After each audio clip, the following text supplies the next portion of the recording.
పిల్లలు ఈరోజు మనం 3rd class 4th class 5th class ఈ మూడింటిలో ఉన్నటువంటి కామన్ థింగ్ ఏంటంటే నౌన్. ఓకేనా? ఆ నౌన్ గురించి ఈరోజు మనం డిస్కస్ చేద్దాం. Okay, a noun is a word that names something such as a person, place, thing or an idea. అంటే పేర్లను గురించి తెలిపేది. పేర్ల గురించి తెలిపేది అంటే ఆ వర్డ్ ఏదైనా ఒక పేరుని తెలిపేది. అంటే ఒక ప్లేస్ కావచ్చు, పర్సన్ కావచ్చు, వస్తువు కావచ్చు, ఇవన్నిటిని పేర్లని తెలిపేది అనమాట నౌన్. మీకు ఇంకా బాగా అర్థం కావాలంటే ఏదైనా ఒక వస్తువుని చూసిన వెంటనే మనం ఒక పేరు పెట్టాలని మనకు అనిపిస్తుంది. అవునా కదా? ఆ పేరుని మనం నౌన్ అని పిలుస్తాం. ఇప్పుడు మీ చేత ఒక ఆ నౌన్ అంటే ఏంటో మీ చేత చెప్పిస్తా. చదువురా ఒకసారి.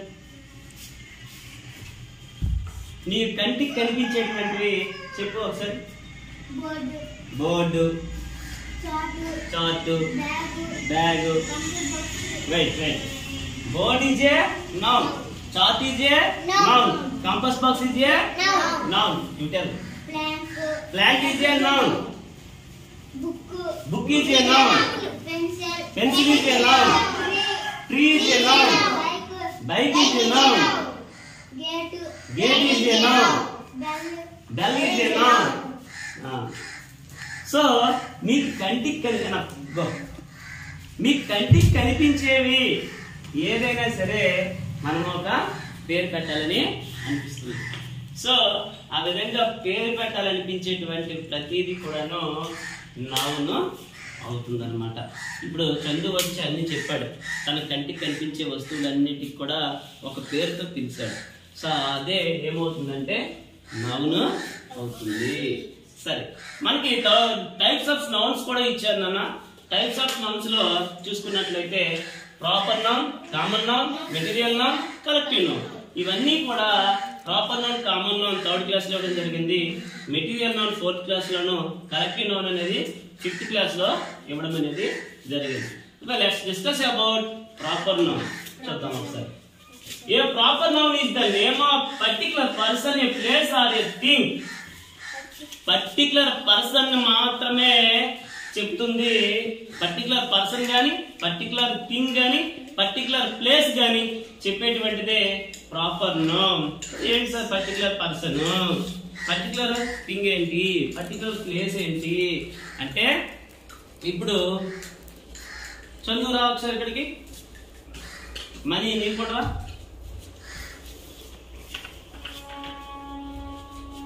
నీ పేరేం పేరు? చందు. నీ పేరేం పేరు? మనీష్. చూసారా?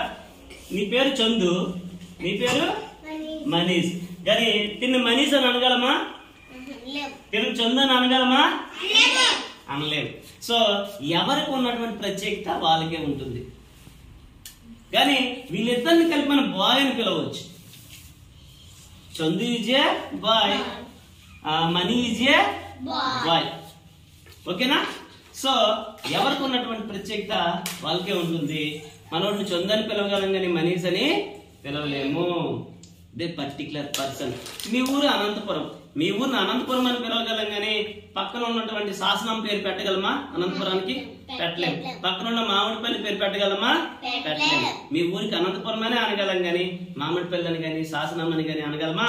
అనలేము. అదే విధంగా చందుని చందని అనగలం కానీ మనీష్ అని అనగలమా? అనలేము. అదే ప్రాపర్ నౌన్. అర్థమైందా? కూర్చోండి. Take your seat. Common noun ఏంటో చూద్దాం. A common noun is the name of any person, place or thing that is of a common kind. అన్నిట్లోనూ కామన్ గా ఉండేటువంటి విషయము, అదే కామన్ నౌన్. ఇప్పుడు ఇద్దరు వచ్చారు, చందు మనీష్ ఇద్దరు వచ్చారు. వాళ్ళ పేర్లు అడిగితే చందు మనీష్ అని చెప్పారు. కానీ వాళ్ళ పేర్లు తెలియనప్పుడు మనం వాళ్ళని బాయ్ అని మనం పిలుస్తాం. అవునా కదా? తను boy, Chandu is a boy, అలాగే Manish is a boy. So వీళ్ళిద్దరిని కామన్ గా బాయ్ అనే పేరుతో పిలుస్తున్నాం. So boy is a common noun. ఇక్కడ మనం కొన్ని ఎగ్జాంపుల్స్ ఇచ్చాం, మోహిత్, చందు అని ఇచ్చాం. ఇవి ప్రాపర్ నౌన్స్.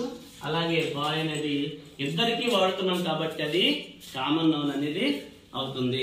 కొన్ని ఊర్ల పేరు చెప్పాను ఇక్కడ, అనంతపురం, శాసన, మామిడిపల్లి, ఇవన్నీ కూడా చెప్పాను. కానీ వీటికి కామన్ గా ఒక పదం వాడచ్చు. ఏంటది? Village. So village is a common noun. ఓకేనా? ఓకే, మీకు ఇంకా డిఫరెన్సెస్ కొన్ని చూసుకున్నట్లయితే కామన్ నౌన్స్ గురించి మాట్లాడు. ముందు ప్రాపర్ నౌన్ రాసి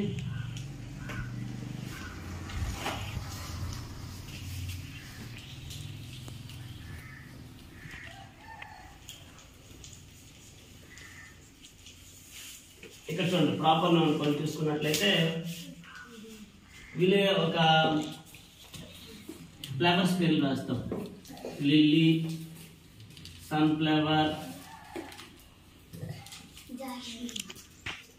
రోజ్, చాలు రోజ్. ఇవి లిల్లీ అనేది ఒక ఫ్లవర్, సన్ఫ్లవర్ అనేది ఒక ఫ్లవర్, రోజ్ అనేది ఒక ఫ్లవర్. ఈ మూడింటికి కామన్ గా ఏపీ చూపిస్తున్నాం ఫ్లవర్. ఓకేనా? ఇవి ప్రాపర్ నౌన్స్ అయితే ఫ్లవర్ అనేది కామన్ నౌన్.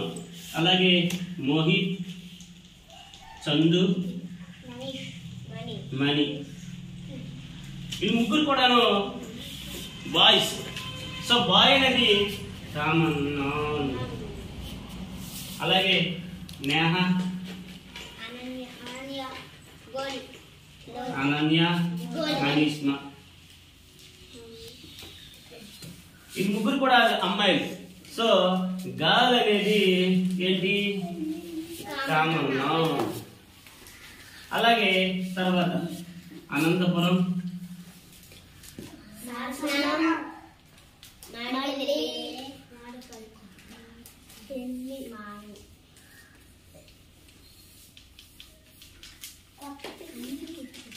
ఇవన్నీ ఏంటి? విలేజెస్. సో విలేజ్ అనేది కామన్ నౌన్. ఇదబ్బా ప్రాపర్ నౌన్ కామన్ నౌన్ కి తేడా. ఓకేనా? అందరికి అర్థమైంది కదా? Very good. మనము నౌన్స్ లో రకాలు, what is noun, types of nouns. Types of nouns లో థర్డ్ క్లాస్ ఇచ్చినటువంటి ప్రాపర్ నౌన్, కామన్ నౌన్స్ గురించి తెలుసుకున్నాం. ఓకే, ఇప్పుడు మూడవదైనటువంటి మెటీరియల్ నౌన్. ఇది ఫోర్త్ క్లాస్ లో మీకు పరిచయం చేయడం జరిగింది. ఫోర్త్ క్లాస్ సంబంధించిన అంశం ఏంటంటే material noun. What is material noun? Noun అంటే గతసారి మనం చెప్పుకున్నాం. ఏంటి? పేర్లు తెలుస్తుంది. ఒక ప్లేసెస్ గానీ, పర్సన్స్ గానీ, థింగ్స్ విషయంలో గానీ పేర్లు చెప్పేది నౌన్ అని చెప్పుకున్నాం. ప్రాపర్ నౌన్ చెప్పుకున్నాం. అలాగే కామన్ నౌన్ కూడా చెప్పుకున్నాం. Okay, let's discuss about material noun. పేర్లోనే ఉంది మెటీరియల్, పదార్థం అయి ఉండాలి. మెటల్, అది మెటల్ కూడా పదార్థమే కదా. సో ఏంటో చూద్దాం. ఇక్కడ రాసి ఉంది, a material noun is the name of metal or substance from which a thing is made. ఏదైనా ఒక వస్తువు ఏ మెటల్ చేతైనా తయారు చేయబడి ఉంటే, ఏదైనా ఒక పదార్థం చేత తయారు చేయబడి ఉన్నా అటువంటి పదార్థాన్ని ఏమంటామంటే మనం మెటీరియల్ నౌన్ అని చెప్పుకుంటాం. ఇక్కడ కొన్ని ఎగ్జాంపుల్స్ ఉన్నాయి చూడండి ఒకసారి. Gold is a precious metal. Gold is a precious metal. నోయిత వినాలమ్మా. Gold is a precious metal. చూడండి, గోల్డ్ చూసారా? వేనుకున్నటువంటి ఉంగరం, ఇది గోల్డ్ తో తయారు చేయబడింది. So gold is a precious metal. రెండవ ఎగ్జాంపుల్ చూడండి. We should drink clean water. మనం తప్పకుండా శుభ్రమైన నీటినే తాగాలి. We should drink clean water. శుభ్రమైనటువంటి వాటర్ తాగాలి. Very clean, clean water. ఓకేనా?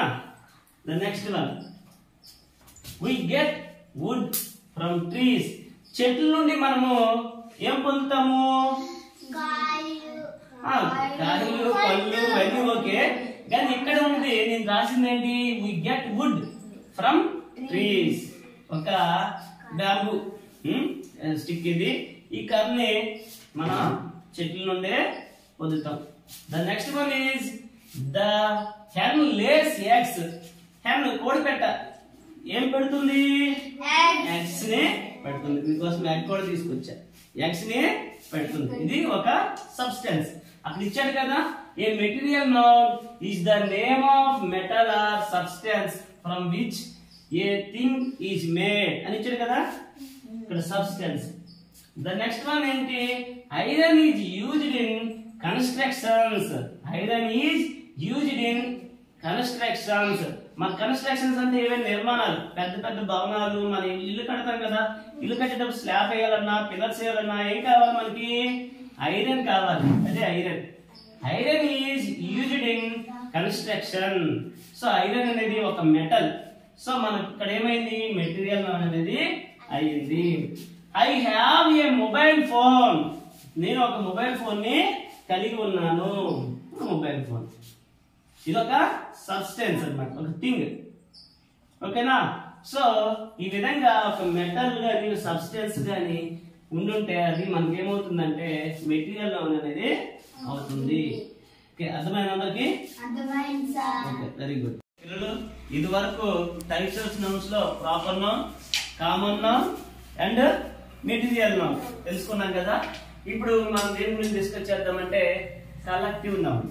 ఏంటి? The next one is collective noun. What is collective noun? A collective noun is a word that refers to A group. Group ని indicate చేస్తుంది. అది ఒక group అని తెలియజేస్తుంది.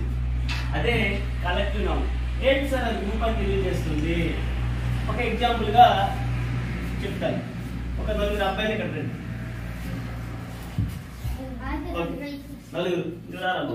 ఓకే, వీళ్ళందరూ సోల్జర్స్. నాన్న సోల్జర్స్ అని తెలుసు కదా, దేశానికి సేవలు అందించే సైనికులు. వీళ్ళందరూ కూడా దేశానికి సేవలు అందించే సైనికులు. Vicky is a soldier, Bharat is a soldier, lucky is a soldier, money is A soldier. వీళ్ళందరూ సోల్జర్స్. ఓకేనా? వీళ్ళందరూ ఒక గ్రూప్ గా ఉన్నారు కదా, వీళ్ళందరినీ కలిపి మనం ఏమంటాం? ఆర్మీ అంటాం. ఏమంటాం? ఆర్మీ అంటాం. వీళ్ళందరినీ కలిపి ఏమంటాం? Army. Group of soldiers is called army. ఓకేనా? ఒక ఎగ్జాంపుల్ కూడా రాశాను. ఓకే, మీకు అర్థమైంది కదా? వెళ్ళి కూర్చోండి. Army. Okay, the army of soldiers is trained to battle against the enemies. Right. The army of soldiers is trained to battle against the enemies. ఆర్మీలో ఉన్నటువంటి సోల్జర్స్, సైనికులు ఏం చేస్తారు? యుద్ధంలో ఉన్నటువంటి సైనికుల్ని ఎదుర్కోవడం కోసం వాళ్ళు ట్రైన్డ్, శిక్షణ పొందుతారు. అదే ఇక్కడ సెంటెన్స్ నేను ఇవ్వడం జరిగింది. ఓకే, ఆర్మీ అంటే తెలుసు కదా, సోల్జర్స్ అని, గ్రూప్ ఆఫ్ సోల్జర్స్ అన్నమాట. The next one is bouquet. Bouquet అంటే అనన్య ఒక ఎగ్జాంపుల్ కూడా రాశాను చూడమ్మా. నాకు మీరు టీచర్స్ డే రోజు నాకు ఒక పుష్పగుచ్చం ఇచ్చారు. Ananya gave the HM A bouquet. Okay, అంటే ఫ్లవర్స్ తో కూడినటువంటి రకరకాల ఫ్లవర్స్ అన్ని కూడా దాంట్లో ఒకలాగా, ఒక మాదిరిగా చాలా అందంగా తీర్చిదిద్ది దాన్ని తీసుకొచ్చి నాకు ఇది ఇవ్వడం జరిగింది. దాన్ని మనం ఏమంటాం అంటే బొకే. పువ్వులన్నీ ఒక దగ్గరికి చేర్చి దాన్ని ఒక అందమైన ఆకారంగా తయారు చేసి వాళ్ళ హెచ్ఎంకి ఇవ్వడం జరిగింది అనమాట. Ananya gave the HM A bouquet. So bouquet అంటే అర్థమైంది మీకు ఇప్పుడు. Group of flowers, group of flowers, flowers అన్ని కూడా ఒక దగ్గర చేర్చారు. సో అవన్నీ కూడా ఒక పుష్పగుచ్చము తయారు చేయడం అనేది జరిగింది. సో అదే బొకే ఏమవుతుంది? Collective noun. అర్థమైందమ్మా? The next committee. ఏంటి సార్ ఈ కమిటీ అంటే? The HM assembled the parents committee. The HM assembled the parents committee. HM ఏం చేశాడు? ఆ పేరెంట్స్ కమిటీని ఏర్పాటు చేశాడు.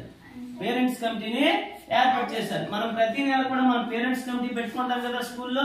సో ఆ పేరెంట్స్ అందరూ అంటే ఆ పేరెంట్స్ కమిటీలో ఉన్నటువంటి సభ్యులందరూ కూడా వచ్చి మీటింగ్ లో హాజరవడం అనేది జరుగుతుంది. ఓకేనా? సో ఆ విధంగా అక్కడ ఉన్నటువంటి ఆ కమిటీలో ఉన్నటువంటి సభ్యులు మెంబర్స్ అందరూ కూడాను గ్రూప్ ఆఫ్ మెంబర్స్. ఓకే, మనం ఏమంటాం? కమిటీ అని అంటాం. అదే విధంగా టీం కూడా ఉంది. టీం అంటే తెలుసు కదా, గ్రూప్ ఆఫ్ ప్లేయర్స్. కబడ్డీకి ఎంతమంది ఆడతారు ఒక టీమ్ లో? 7 ఆడతారు. సో 7 అందరినీ కలిసి మనం ఏమంటాం? టీం అని అంటాం. టీము, అలాగే ట్రూప్, అలాగే ట్రైబ్. ట్రూప్ అంటే ఏంటంటే కళాకారులు అందరూ కూడా ఒక గ్రూప్ గా వెళ్ళి ఎక్కడికైనా వెళ్ళి ఒక ప్రదర్శన ఇస్తారు. ఒక సింగింగ్, ఒక పాటలు పాడే వాళ్ళందరూ కూడా ఏదైనా ఒక పండుగ రోజు వచ్చి స్టేజ్ మీద నిల్చొని పాటలు పాడడం, లేదంటే ఏదైనా డాన్స్ ఒక గ్రూప్ వచ్చి అక్కడ డాన్స్ చేయడం, ఇలాంటివన్నీ చేస్తారు. వాళ్ళు ఒక ట్రూప్ అనమాట. వాళ్ళందరినీ కలిపి మనం ఏమంటాం? ఒక ట్రూప్ అంటాం.